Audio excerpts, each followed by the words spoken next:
కురుక్షేత్ర సంగ్రామం జరిగింది, రాజ్యం వచ్చింది, అందరూ సంతోషించారు. ఒక ఆసనంలో ధృతరాష్ట్రుడు కూర్చున్నాడు, ఒక ఆసనంలో ధర్మరాజు కూర్చున్నాడు. చనిపోయిన వీరుల పేర్లు చెప్తున్నారు.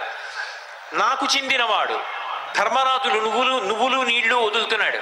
నాకు చెందినవాడు ధృతరాష్ట్రుడు వదులుతున్నాడు. కర్ణుడి పేరు చెప్పారు. నాకు చెందినవాడు కాడని ధర్మరాజు అన్నాడు, నాకు చెందినవాడు కాడని ధృతరాష్ట్రుడు అన్నాడు.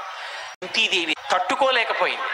ఆయనని వెళ్ళి యుద్ధ శిబిరంలో ప్రార్థన చేస్తే అర్జునుడు వినా మిగిలిన పాండవుల జోలికి రాను, నీకు 5 పాండవులు ఎప్పుడూ ఉంటారన్నాడు.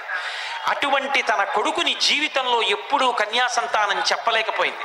కనీసం నువ్వులు నీళ్లు దక్కట్లా, తట్టుకోలేకపోయింది. భోరున ఏడ్చి చెప్పేసింది, నా కొడుకి మీకు సోదరుడంది.